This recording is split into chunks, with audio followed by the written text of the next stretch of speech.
अभिमानी हो, याद की यात्रा में बैठे हो। याद की यात्रा में भी किस गुण में स्थित हो। याद की यात्रा में होते हुए भी मुख्य किस गुण स्वरूप हो। इस समय आपका मुख्य गुण कौन सा है। बाबा की याद में बैठते हम बहुत प्यार से बैठते हैं, तो प्रेम हमारा मुख्य गुण होता है। जब हम बाबा की याद में है तरच ते कनेक्शन चांगलं जुळेल। तो इस समय सभी विशेष प्रेम स्वरूप की स्थिति में है, लेकिन प्रेम के साथ साथ वर्तमान समय की परिस्थितियों के प्रमाण जितना ही प्रेम स्वरूप उतना ही शक्ती स्वरूप भी होना चाहिए। नुसतं प्रेम नाही, बाबा म्हणते त्याच्यासोबत शक्ती पाहिजे, कारण परखता आलं पाहिजे, शिस्तीमध्ये ठेवता आलं पाहिजे, मर्यादेमध्ये राहता आलं पाहिजे, त्यासाठी शक्ती। लव आणि लॉ त्याला बाबा म्हणतात, लव और लॉ का बैलेंस। तो प्रेम स्वरूप के साथ शक्ति स्वरूप, शक्तिशाली स्थिति पण पाहिजे आणि प्रेम स्वरूप पण पाहिजे। देवियों के चित्र देखे हैं। देवियों के चित्र में मुख्य क्या विशेषता होती है। अपने चित्रों को कभी ध्यान से देखा नहीं है। जब देवियों के चित्र बनाते हैं, काली के सिवाय बाकी जो भी देवियां हैं उनके नयन हमेशा गीले दिखाते हैं। कालीचं थोडं विचित्र रूप दाखवलेलं, तर ते पण बाबांनी सांगितलेलं विकारांवरती तसं व्हायचंय, तुम्हाला तुमच्या विकारांवरती तसं रूप स्वतःच ते प्रगट करायचंय। पण बाकीचे जे देवे हैं, बाबा म्हणते उनके नयन हमेशा गीले दिखाते हैं, प्रेम में जैसे डूबे हुए नयन दिखाते हैं। साथ साथ जो उनका चेहरा आदि बनाते हैं, तो उनकी सूरत से ही शक्ति के संस्कार देखने में आते हैं। नयन गीले दिखाते म्हणजेच प्रेमाची स्थिती आहे।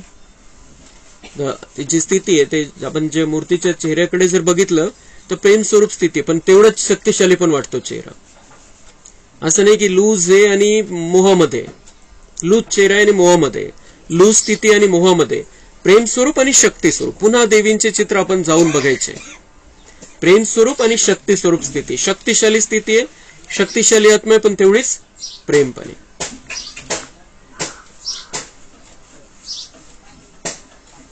तो उनका जो चेहरा आदि बनाते तो उनकी सूरत से ही शक्ति के संस्कार देखने में आते हैं, लेकिन नयनों में प्रेम, दया, शीतलता देखने में आती है।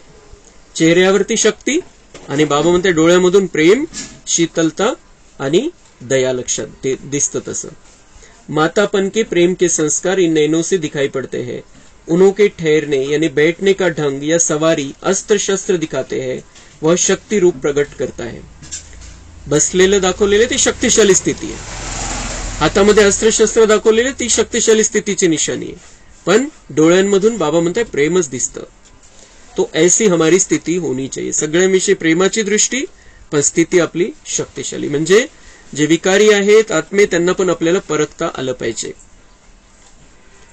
तो ऐसे ही आप शक्तियों में भी दोनों गुण समान होने चाहिए। जितना शक्ति स्वरूप उतना ही प्रेम स्वरूप।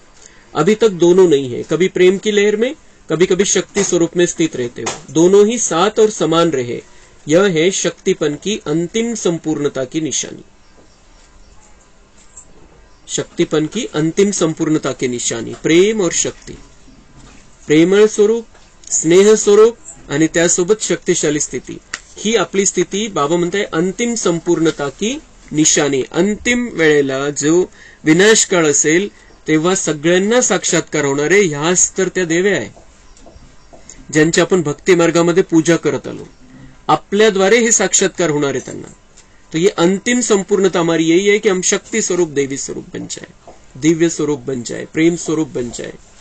ये अंतिम संपूर्णता आहे की त्यावेळेला आपली स्थिती अशी होऊन जाईल, समजा कोणी आपल्याला मारण्यासाठी सुद्धा आलं, काही करण्यासाठी जरी आलं तरी आपल्याला आपली अशी स्थिती राहील की त्याला आपल्या हाडामासाचं शरीर नाही दिसणार, लाईटचं शरीर दिसेल, आपल्यामधून दिव्यतेचा साक्षात्कार होईल। ही आपली संपूर्णता आहे। तर त्या स्थितीपर्यंत आपल्याला पोहोचायचंय। तर बाबा म्हणते अभी प्रेम और शक्ति के बैलेंस के साथ चलो। शक्तिशाली स्थिती पाहिजे आणि सगळ्यांविषयी दयेची भावना पाहिजे, आत्म्यांविषयी। प्रेम मोहाचं रूप नाही, शारीरिक आकर्षणाचं रूप नाही, पण स्नेह, शुद्ध स्नेह, जसं बाबा आपल्यावरती प्रेम करतो तशी आपली भावना सगळ्यांविषयी पाहिजे, पण स्थितीमध्ये शक्तिशाली राहायचे। तो हमारी जो ये अंतिम संपूर्णता होगी, तेच संस्कार घेऊन आत्मे जातील, आपल्यामध्ये त्यांना ती दिव्यता दिसेल आणि द्वापर नंतर मग ते आपल्या मूर्त्या बनवतील आणि पूजा करतील। अंतिम त्यांना हा साक्षात्कार होणार आहे की आपली ही इष्ट देवी आहे, आपले इष्ट देवता आहे. तर त्यासाठी आपलं हे जीवन आपल्याला आतापासूनच बदलून घ्यायला सुरुवात करायची आहे आणि ती अंतिम अवस्था ती आली पाहिजे आपली. अभी बाप दादा को अपने बच्चों के मस्तक में क्या देखने में आता है? अपने मस्तक में देखा है क्या? प्रारब्ध देखते हो, वर्तमान का सौभाग्य का सितारा चमकता हुआ देखते हो, या और कुछ है? भावों अपनी स्थिति चेक करो. तीनों ही सितारे दिखाई दे रहे हैं. एक तो भविष्य का, दूसरा वर्तमान सौभाग्य का, और तीसरा जो परम धाम में आपकी आत्मा की संपूर्ण अवस्था होनी है, वह आत्माओं की संपूर्ण स्थिति का सितारा. तीनों ही सितारे दिखाई पड़ते हैं. इन तीनों सितारों को देखते रहना. कभी कभी सितारों के बीच बादल आ जाते हैं, कभी कभी सितारे जगह भी बदली करते हैं, कभी टूट भी पड़ते हैं. यहाँ भी ऐसे जगह भी बदली करते हैं. कभी देखो तो बहुत ऊपर, कभी देखो तो बीच में, कभी देखो तो उससे भी नीचे. जगह भी अभी बदली नहीं करनी चाहिए. अगर बदली करो तो आगे भल बढ़ो, नीचे नहीं उतरो. अविनाशी संपूर्ण स्थिति में सदैव चढ़ते रहो, ऐसा सितारा बनना है. बाबा म्हणता है वो आकाश के सितारे और तुम धरती के सितारे हो. आपण आत्मा जसं काही चांदणे आहे, चमकतोय, या विश्वाला प्रकाशमान करणार आहे. तर त्या अर्थाने बाबा त्या आकाशातले तारे जे चांदणे आहे त्यांची तुलना आपल्याशी, आपण आत्मेशी करत असतो. तो बाबा म्हणते तीनों भी सितारे उस स्वरूप में मैं तुम्हें देख रहा हूं. आपला आत्मिक स्वरूप आत्मा चांदणीच्या रूपामध्ये परमधाम मध्ये, भाग्याचा सितारा भविष्याचा आपण राजा बनणारे, विश्वाचे मालक बनणारे, आणि इथली आपली स्थिती. बाबा म्हणते यहाँ का सितारा, यहाँ की तुम्हारी अवस्था, इथलं तुम्ही जे आत्मिक स्वरूपामध्ये राहताय, जे चमकत्या चांदणीच्या रूपामध्ये शरीरामध्ये राहताय, तर तुमची स्थिती कशी आहे? आकाशामध्ये ते चांदण्या ज्या आहेत त्या जागा बदलत राहतात आपल्या, कधी कुठे कधी कुठे, कधी खाली कधी वर, कधी त्यांच्या आसपास आभाळ येऊन जातं, आपल्याला ते दिसत नाही. तो ऐसे बाबा म्हणतात ऐसे तुम्हारी स्थिती वो नहीं होनी चाहिए. जसं ध्रुव तारा आहे, ध्रुव तारा एकाच ठिकाणी स्थिर असतो, तो स्थिर आहे. तर तसं बाबा म्हणतात तुम्हाला स्थिर राहायचंय. आणि स्थिर नाही राहायचंय, जर तुमची स्थिती जर चलायमान आहे तर वरती चढत चला. वरती चढायचं पण खाली नाही यायचं. स्थिती आपली डाऊन नाही होऊ द्यायची. सदा एकरस स्थितीमध्ये राहायचंय, सदा बाबांशी कनेक्शन मध्ये राहायचंय, आणि आपली दिवसेंदिवस कशी या ज्ञान मार्गामध्ये प्रगती होईल हे बघायचंय. परिस्थिती रूपी आभाळ येईल, पण तुम्ही तुमची चमक नाही सोडायची, आणि एका स्थितीमध्ये अचल अडोल स्थितीमध्ये राहायचंय. परिस्थिती येईल, परीक्षा होईल, पण तुम्हाला पास व्हायचंय, क्योंकि मैं साथ हूं तुम्हारे. तुम धरती के सितारे हो, और यहाँ पे तुम्हारी जितनी जैसी अवस्था रहेगी उस हिसाब से भविष्य का सितारा बनोगे, और परम धाम में भी वो ऊपर की अवस्था रहेगी. याद की यात्रा में कमी है, इसलिए इतनी महसूसता नहीं होती. तर सगळ्यात महत्वाची गोष्ट तर बाबांची आठवण आहे. बाबांची आठवण राहील तर आपली स्थिती अवस्था सगळं चांगलं राहील, श्रेष्ठ राहील. जैसे शुरू में तुम अलग अलग जाकर बैठते थे सागर के किनारे, कोई कहाँ जाकर बैठते थे, ऐसी प्रैक्टिस कराओ. शाम के समय भी 7 से 7:30 तक यह समय विशेष अच्छा होता है. जैसे अमृत वेले का सतोगुनी टाइम होता है, वैसे यह शाम का टाइम भी सतोगुनी है. बाबा कुठेही जाऊन तुम्ही अभ्यास करू शकता.